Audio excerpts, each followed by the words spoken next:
Hi girls, so I'm going to do you a bedtime story tonight, and even though I can't be there, it just means that I can be there a tiny bit, and I've got my little friend with me as well. So the story we're going to read is The Enormous Crocodile by Roald Dahl, and I'm going to try and show you some of the pictures, but they're quite small on the screen.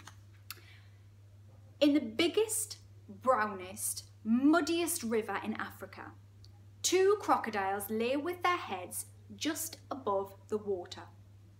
One of the crocodiles was enormous. The other was not so big. "Do you know what I would like for my lunch today?" the enormous crocodile asked. "No," the not so big one said. "What?" The enormous crocodile grinned, showing hundreds of sharp white teeth. "For my lunch today," he said, I'd like to eat a nice juicy little child." "Oh, I'd never eat children," the not so big one said. "Only fish." "Ho ho ho," cried the enormous crocodile. "I'll bet if you saw a fat juicy little child paddling in the water over there, at this very moment you gulp him up in one gollop." "No, I wouldn't," the not so big one said. "Children are too tough and chewy. They're like tough and chewy and nasty and bitter." "Tough and chewy," cried the enormous crocodile. "Nasty and bitter? What awful tommy rot you talk. They are juicy and yummy. They taste so bitter." "Ugh," the not so big one said. "You have to cover them with sugar before you eat them." "Children are bigger than fish," said the enormous crocodile. "You get bigger helpings." "You are greedy," the not so big one said. "You are the greediest crocodile in the whole river." "I am the bravest croc in the whole river," said the enormous crocodile. "I am the only one who dares to leave this water and go through the jungle to the town to look for children to eat." "You've never done that once," snorted the not so big one. "And what happened then? They all saw you." I got my voice mixed up. "And what happened then? They all saw you coming and ran away."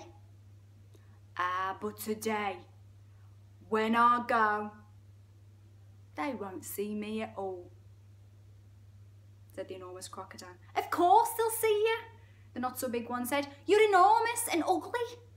They'll see you from miles away." I think I've gone into mank, girls, sorry. The enormous crocodile grinned again, and his terrible sharp teeth sparkled like knives in the sun. "Nobody will see me," he said, "because this time I've thought up a secret plan and some clever tricks." "Clever tricks?" cried the not so big one. "You've never done anything clever in your life. You are the stupidest croc on the whole river." "I'm the cleverest croc on the whole river," the enormous crocodile answered. "For my lunch today, I shall feast upon a fat, juicy little child while you lie here in the river feeling hungry. Goodbye." The enormous crocodile swam to the side of the river and crawled out of the water. A gigantic creature was standing in the slimy, oozy mud on the riverbank. It was Humpty Rumpy the hippopotamus. Hello. Sorry, that's the wrong voice. Hello. It's really Geordie. Hello, said Humpty Rumpy. "Where on earth are you off to at this time of day?" "I have secret plans and clever tricks," said the crocodile. "Oh dear," said Humpty Rumpy. "I'll bet you're going to do something horrid, are you?" The enormous crocodile grinned at Humpty Rumpy and said, "I'm going to fill my hungry, empty tummy with something yummy, yummy, yummy, yummy." "What's so yummy?" asked Humpty Rumpy. "Try to guess," said the crocodile. "It's something walks on two legs." "You don't mean," said Humpty Rumpy. You don't really mean you're going to eat a little child, do you? Of course I am, said the crocodile.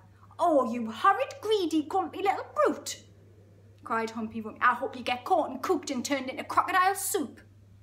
The enormous crocodile laughed, and then he waddled off into the jungle. Inside the jungle he met Trunky, the elephant. Trunky was nibbling leaves from the top of a tall tree. He didn't notice the crocodile at first, so the crocodile bit him on the leg. Oh, said Trunky in his big, oh, that wasn't right, in his big deep voice. It was really high pitched. Oh, said Trunky in his big deep voice. Who did that? I don't know what accent this is. I'm just going to go for general foreign. Who did that? Oh, it's you beastly crocodile. Why don't you go back into the big brown muddy river where you belong? It's kind of Russian, not quite. I have secret plans and clever tricks, said the crocodile. You mean you have nasty plans and nasty tricks? It's gone full Russian now, said Trunky. You've never done a nice thing in your life. The enormous crocodile grinned up at Trunky and he said, I'm off to find a yummy child for my lunch. Keep listening, you'll hear the bones go crunch. Oh, you wicked beastly beast, cried Trunky. Oh, you foul, filthy friend. I hope you get squashed and squished and squizzled and boiled up into crocodile stew. The enormous crocodile laughed out loud and disappeared into the thick jungle. A bit further on he met Mugglewump, the monkey. Mugglewump was sitting in a tree eating nuts. Hello, Croaky, said Mugglewump. What are you up to now? I've got secret plans and clever tricks, said the crocodile. Would you like some nuts? Asked Mugglewump. I've better things to eat than nuts, sniffed the crocodile. Oh, I don't think there was anything better than nuts, said Mugglewump. Ah, ha, ha, ha, said the enormous crocodile. That sort of thing are the sort of things that I'm going to eat are fingers and toenails and arms and legs and feet. Mugglewump went pale and began to shake all over. Oh, you aren't going to gobble up a little child, are you? He said. Of course I am, said the crocodile. Clothes and all, they taste better with the clothes on. Oh, you horrid, hoggish croc, Mugglewump said. You slime creature, oh, I hope the buttons and buckles I'll stick in your throat and choke you to death. The crocodile grinned up at Mugglewump and said, I eat monkeys too. And quick as a flash, with one bite of his huge jaws, he bit through the tree that Mugglewump was sitting in, and down it came, crash. But just in time, Mugglewump jumped into the next tree and swung away through the branches. A bit further on, the enormous crocodile met the roly-poly bird. The roly-poly bird was building a nest in an orange tree. Hello there, enormous crocodile, sang the roly-poly bird. We don't often see you up here in the jungle. Ah, said Crocodile, I have some secret plans and clever tricks. Oh, I hope it's not something nasty, sang the roly-poly bird. Nasty, cried the crocodile. Of course it's nasty, it's delicious, it's luscious, it's supper, it's muscious, it's duper. It's better than rotten old fish. You mash it, you munch it, you crunch it, you chew it. It's lovely to hear it go squish. Oh, it must be berries, sang the roly-poly bird. Berries are my favourite food in the whole world. Is it raspberries, perhaps? Or, oh, don't tell me, strawberries?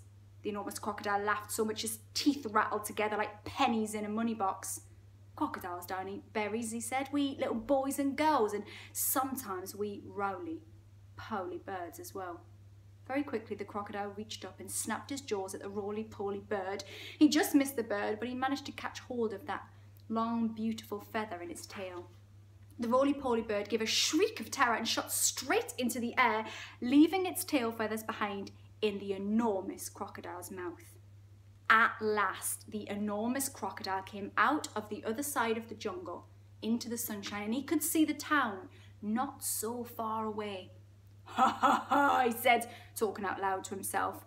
That walk through the jungles made me hungrier than ever. One child isn't going to be nearly enough for me to say. I won't be full up until I've had at least 3 little children. He started to creep forwards towards the town. the enormous crocodile crept over to a place where there were a lot of coconut trees. He knew that children from the town often came looking for coconuts. The trees were too tall for them to climb, but there was always some coconuts on the ground that had fallen down. The enormous crocodile quickly collected all the coconuts that were lying on the ground. He also gathered several fallen branches. Now for clever trick number 1. And it won't be long before I'm eating the first part of my lunch. And we are going to stop there because this is the first part of the story. And you can have the second part tomorrow. Get some sleep. I love you loads and loads and loads and loads. And I'm going to send you a big fat kiss now. And you'll feel it coming through your window. And it's going to slap you both on the chops. I love you, love you, love you, darlings. And I will speak to you tomorrow. Good night.